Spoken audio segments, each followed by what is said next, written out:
They don't call the Southern Murray Australia's food bowl for nothing. 2 years ago, this region produced 60% of Australia's grain and dairy. Now, the wheat and rice fields are largely barren. No grain harvested off this place for coming up the third year. The dairy farms are abandoned or close to it.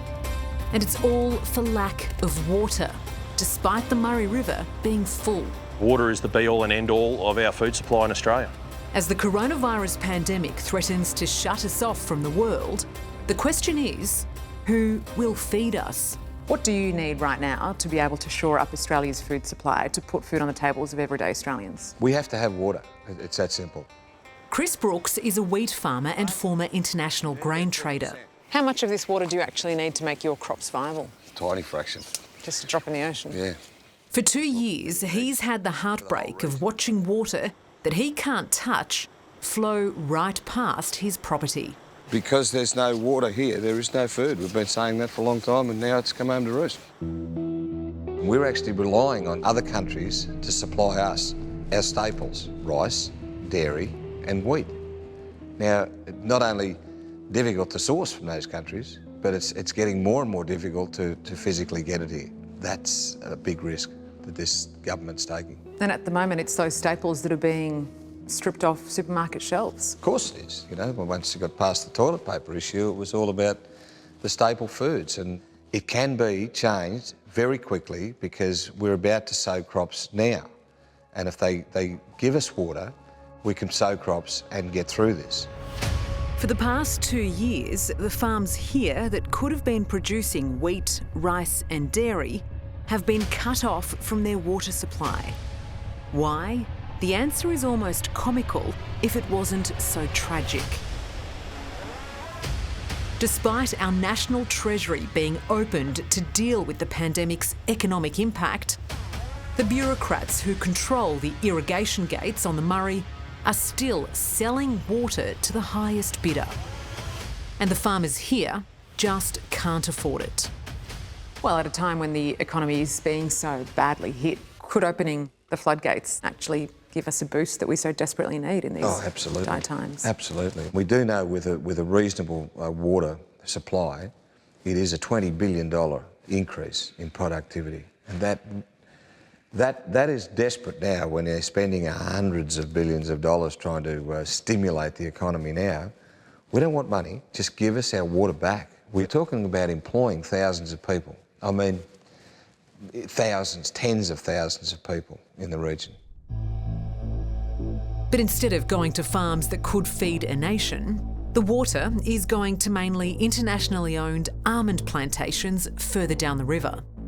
There is water there. At the moment, it is irrigating mostly almond trees. So there's certainly water available if governments were willing to redirect that water to the commodities that the Australians are really desperate for right now. Marianne Slattery is director of water consultancy firm Slattery & Johnson. Now self-isolating like the rest of us, she says the irrigation gates should be opened to the food bowl now. We don't know how long this is going to last for. We don't know what it's going to look like when the pandemic is over. We really should be seriously having a look at what we're using our water for and what we're growing with the water we've got. Some people might think the government's already made some pretty unpopular decisions to try and secure our safety in this global pandemic. Is this not a measure that is necessary to safeguard our food bowl? Yes, I would advocate that our food security is paramount and that we should be doing everything we can to ensure our food security first. Chris, this is a really stark example of just how vulnerable Australia's food bowl is. Yeah, it is. Without water, it's pretty barren. In these difficult days, there are few sectors of the Australian economy that have an easy fix. But this is one of them.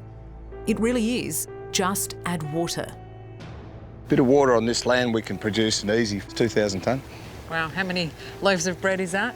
That's about 30 million. 30 million loaves of bread? Yep. That's a lot of Vegemite sandwiches. They'd be very happy little Vegemites, wouldn't they? And it's not just wheat that's under threat. The other big crop down here is rice, which hasn't been grown in any great quantity for 2 years. This is the largest rice mill in the Southern Hemisphere, capable of milling more than 500,000 tonnes of Australian rice in a single year. Today, it runs at a fraction of its capacity because we import some 95% of our rice. But with major grain exporting countries now holding on to supplies in their national interest, Australia faces the very real prospect of shortages. And the only way to increase supplies is to provide growers one essential ingredient: water. If 95% of Australia's rice comes from overseas and countries like Vietnam are shutting their export markets to Australia, where does that leave us? Hungry. It really does. What's it like for you waking up with this bleak reality every day? Well, it's confronting.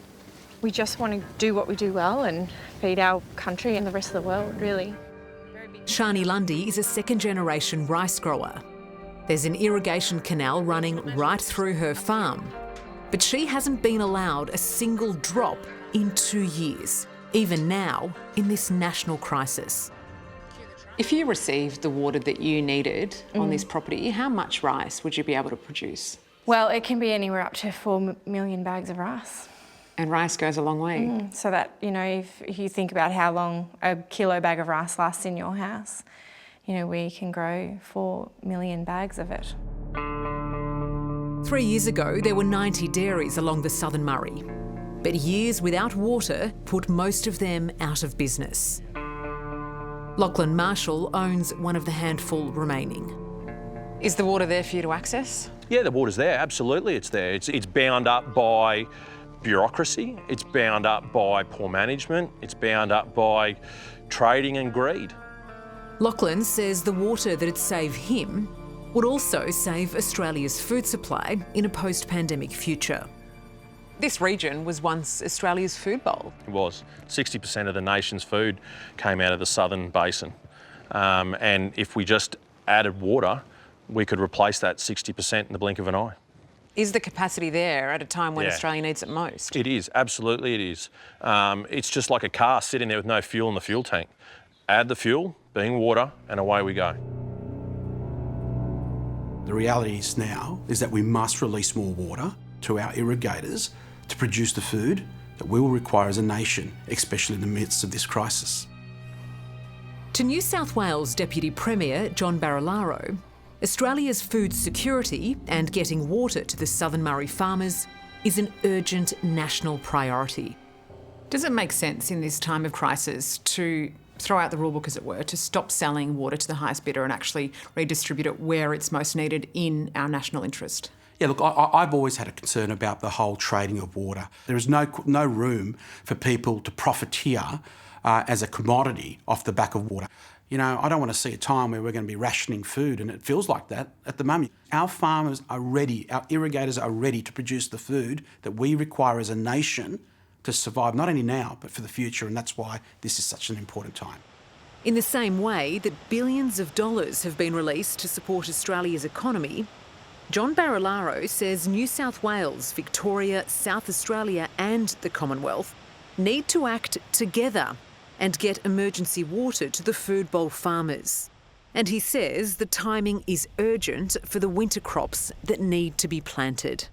June is the window of opportunity for crops to be planted, but you know, the decision could be made tomorrow. It is that simple. If you change the legislation, it allows that water to be used for irrigation. This year, they'll get a crop in.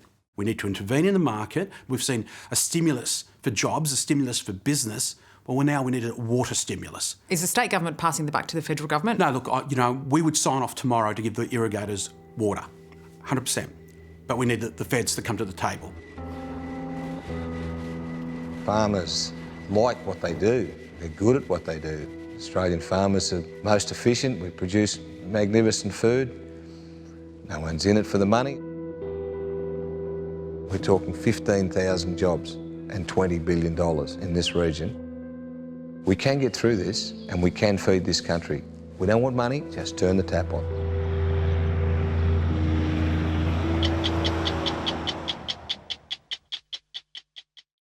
Hello, I'm Sarah Abo. Thanks for watching.